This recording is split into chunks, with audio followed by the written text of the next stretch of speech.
9ാം class അടിസ്ഥാന പാഠാവലിയിലെ തഥാഗത എന്ന പാഠഭാഗത്തിന്റെ ആശയം കേൾക്കാം. ഈ പാഠഭാഗം ഓർമ്മകൾ നഷ്ടപ്പെട്ട അമ്മയുടെയും അവരോടൊപ്പം താമസിക്കുന്ന മകളുടെയും കഥ പറയുന്നു. ഇത് എഴുതിയിരിക്കുന്നത് അഷിതയാണ്.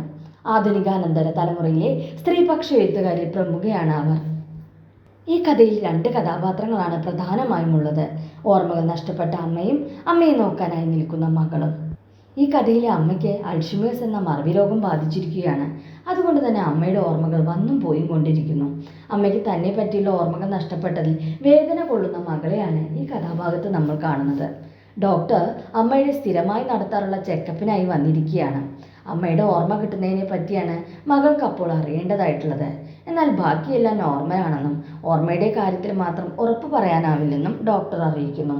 ഈ രോഗം ബാധിച്ചാൽ നഷ്ടപ്പെട്ട ഓർമ്മകളെ തിരിച്ചു വരുത്തേണ്ട കാര്യത്തിൽ ഒന്നും പറയാനാവില്ലെന്നും അമ്മയുടെ പ്രതികരണശേഷി നോക്കിയിട്ട് അതിനനുസരിച്ച് ചികിത്സാ രീതികളിൽ മാറ്റം വരുത്താമെന്നും ഡോക്ടർ അറിയിക്കുന്നു. അപ്പോൾ മകൾക്ക് തോന്നുകയാണ്, ഈ ലോകത്ത് നാം കണ്ട കാര്യങ്ങളെക്കാൾ കൂടുതലാണ് കാണാത്ത കാര്യങ്ങളെന്ന്. കാരണം ഇവിടെ ഈ മുറിക്കുള്ളിൽ അമ്മയ്ക്കും മകൾക്കും ഇടയിൽ വലിയൊരു മൗനം നിലനിൽക്കുന്നുണ്ട്. ആ മൗനത്തെ ആർക്കും കാണാൻ കഴിയില്ല. മരണം എന്ന് വെച്ചാൽ ഈ മൗനമാണോ എന്ന് പോലും മകൾക്ക് തോന്നുന്നുണ്ട്. കാരണം അമ്മയ്ക്ക് അൾഷിമേഴ്സ് ആയതുകൊണ്ടും മകളെ ഓർമ്മയില്ലാത്തത് കൊണ്ടും മകളോട് ഒന്നും അമ്മ സംസാരിക്കാറില്ല. അതുകൊണ്ടാണ് ഈ മൗനം നിലനിൽക്കുന്നത്. ഈ മൗനം മകൾക്ക് മരണം പോലെ തോന്നുന്നു. കാരണം അമ്മയുടെ ഓർമ്മകളിൽ താൻ മരിച്ചു കഴിഞ്ഞു. അപ്പോൾ അത് തന്നെ തൻ്റെ മരണമാണെന്ന് ഈ പെൺകുട്ടി ചിന്തിക്കുന്നു. അകത്തെ മുറിയിൽ അമ്മ കടക്കുന്നുണ്ട്. അകത്തേക്ക് കടക്കുമ്പോഴെല്ലാം തൻ്റെ കാൽപ്പെരുമാറ്റം കേട്ട് അമ്മ ഒന്ന് നോക്കിയിരുന്നെങ്കിലെന്ന് അവൾ നന്നായി ആഗ്രഹിക്കുന്നുണ്ട്. പക്ഷെ അമ്മ ഒരിക്കൽ പോലും അവളെ തിരിഞ്ഞു നോക്കുന്നില്ല. അപ്പോൾ മകൾ തൻ്റെ ബാല്യകാലത്തെ പറ്റി ഓർക്കുന്നു. സ്കൂൾ വിട്ട് മറ്റു കുട്ടികളോടൊപ്പം നടന്നു വരുമ്പോൾ എത്ര കൂട്ടത്തിൽ വന്നാലും അതിൽ നിന്നും തൻ്റെ മകളുടെ ശബ്ദം തിരിച്ചറിഞ്ഞ് അമ്മ വാതിൽക്കൽ വന്ന് നിൽക്കുമായിരുന്നു. ആ അമ്മയാണ് ഇപ്പോൾ ഇവിടെ അമ്മയും മകളും മാത്രമായിരുന്നിട്ടും മകളുടെ ശബ്ദം തിരിഞ്ഞു നോക്കാതെ ഇരിക്കുന്നത്. അമ്മയെ എന്ന് വിളിച്ചു നോക്കിയിട്ടും അമ്മ മകളെ നോക്കുന്നില്ല. ചുവരിൽ 10 വർഷം മുമ്പ് മരിച്ചുപോയ ഏട്ടത്തിയുടെ ഫോട്ടോയിൽ നോക്കി കിടക്കുകയാണ് അമ്മ.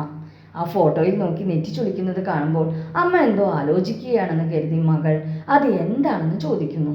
പക്ഷെ കുറച്ചു നേരം നെറ്റിച്ചുളിച്ചിരുന്ന അമ്മ പിന്നീട് ശാന്തയായി കിടക്കുന്നു. ഓർമ്മകളെല്ലാം അവസാനിച്ചിരിക്കുന്നു. അമ്മ എന്തിനെക്കുറിച്ചാണ് ഓർക്കുന്നതെന്ന് അറിയാൻ പോലും മകൾക്കാവുന്നില്ല. അതിൻ്റെ വിഷമവും മകൾക്കുണ്ട്. അതുപോലെ അമ്മയ്ക്ക് നമ്മളെ അറിയുന്നതിൻ്റെ പകുതി പോലും നമുക്ക് അമ്മയെ അറിയില്ല എന്നും മകൾ തിരിച്ചറിയുന്നു. അമ്മയുടെ ഓർമ്മകളിൽ എവിടെയെങ്കിലും താൻ ഉണ്ടാകുമോ എന്ന വേവലാതിയും മകൾക്കുണ്ട്. മകളുടെ ഭർത്താവും മകനും വിളിക്കുമ്പോൾ അമ്മ എപ്പോഴാണ് തിരികെ വരുന്നതെന്നും ദീപു മോന് പനിയാണെന്നും പറയുന്നുണ്ട്. ഇനി മകളുടെ ഭർത്താവ് പറയുന്നത് അമ്മയെ നോക്കാൻ ഒരു ഹോം നേഴ്സിനെ ഏർപ്പാടാക്കാനാണ്. എന്നിട്ട് മടങ്ങി വരാൻ ആവശ്യപ്പെടുന്നു. എന്നാൽ അമ്മയെ തനിച്ചാക്കി മകൾക്ക് പോകാൻ തോന്നുന്നില്ല. എന്നാൽ ഫോൺ വയ്ക്കുന്ന സമയത്ത് അമ്മ ദീപുവിനെ പറ്റി തിരക്കുന്നു. ഇത് കേട്ട മകൾ അമ്മയ്ക്ക് ഓർമ്മ വന്നെന്ന് കരുതി പെട്ടെന്ന് അമ്മയുടെ അരികിലേക്ക് ചെന്ന് ദീപുവിനെ പറ്റി പറയുന്നു. ദീപുവിനെ ഓർമ്മയുണ്ടോ എന്ന് ചോദിക്കുമ്പോഴേക്കും അമ്മയുടെ ഓർമ്മകൾ നഷ്ടപ്പെട്ടിരുന്നു. അപ്പോൾ മകൾക്ക് തോന്നുകയാണ് അമ്മ ഒരു തഥാഗതയായി മാറിയിരിക്കുന്നുവെന്ന്. തഥാഗത എന്ന പദം തഥാ ഗത എന്ന് പിരിച്ചാൽ അങ്ങനെ പോയവനെന്നും തഥാ ആഗത എന്ന് പിരിച്ചാൽ അങ്ങനെ വന്നവനെന്നും അർത്ഥം പറയാം. ഈ പദം ബുദ്ധമതവുമായി ബന്ധപ്പെട്ടതാണ്. വന്നും പോയും കൊണ്ടിരിക്കുന്ന അമ്മയുടെ ഓർമ്മകളെയാണ് തഥാഗത എന്ന പദത്തിലൂടെ സൂചിപ്പിക്കുന്നത്. 12 മണിയായപ്പോൾ അമ്മയുടെ കണ്ണിൽ മരുന്നൊഴിക്കാനായി മകൾ ചെല്ലുന്നു. കണ്ണ് തുറക്കാൻ പറഞ്ഞപ്പോൾ അമ്മ വായ തുറക്കുന്നു. അവയവങ്ങളെ പറ്റിയുള്ള ഓർമ്മ പോലും അമ്മയ്ക്ക് നഷ്ടപ്പെട്ടിരിക്കുന്നുവെന്ന് മകൾ തിരിച്ചറിയുന്നു. മകൾക്ക് ചിരിക്കണോ കരയണോ എന്നറിയാൻ കഴിയാത്ത ഒരവസ്ഥയും ഉണ്ടാകുന്നു. കണ്ണിൽ മരുന്നൊഴിച്ചതിന് ശേഷം അമ്മയും മകളും ജനാലയിലൂടെ ഗ്രൗണ്ടിൽ കുട്ടികൾ പന്ത് കളിക്കുന്നത് നോക്കിയിരിക്കുന്നു. ആ പന്ത് ജനാലയോളം ഉയർന്നു വന്ന് താഴേക്ക് പോകുന്നത് കാണുമ്പോൾ ഇതുപോലെയാണ് തങ്ങളുടെ ജീവിതമെന്ന് മകൾക്ക് തോന്നുന്നു. അമ്മ എല്ലാ ശബ്ദങ്ങളിൽ നിന്നും പുറത്തിരിക്കുകയാണ്. അമ്മയുടെ മനസ്സിൽ നിന്ന് താനും പുറത്തു പോയിരിക്കുകയാണെന്ന് മകൾ മനസ്സിലാക്കുന്നു. ഒരിക്കലും ഉയർന്നു വരുന്ന പന്ത് ജനാലയിലൂടെ അകത്തേക്ക് വരാത്തതുപോലെ അമ്മയുടെ ഓർമ്മകളിലേക്ക് താനും കടന്നു വരുന്നില്ല എന്ന് മകൾ മനസ്സിലാക്കി. അതേസമയം 4 മാസം മുമ്പ് അമ്മയെ അവസാനമായി നടക്കാൻ കൊണ്ടുപോയ ഒരു വൈകുന്നേരത്തെ പറ്റി മകൾ ഓർക്കുന്നു. അന്ന് അമ്മ മകളുടെ കൈവിട്ട് റോഡ് ക്രോസ് ചെയ്ത് എവിടേക്കോ പോയി.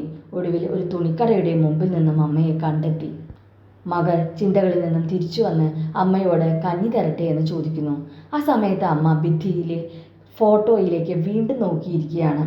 അത് ആരുടെ ഫോട്ടോ ആണെന്ന് ചോദിച്ചപ്പോൾ അമ്മയുടെ നെറ്റി വീണ്ടും ചുളിഞ്ഞു. അമ്മ എന്തോ ഓർത്തെടുക്കാൻ ശ്രമിക്കുന്നത് പോലെ.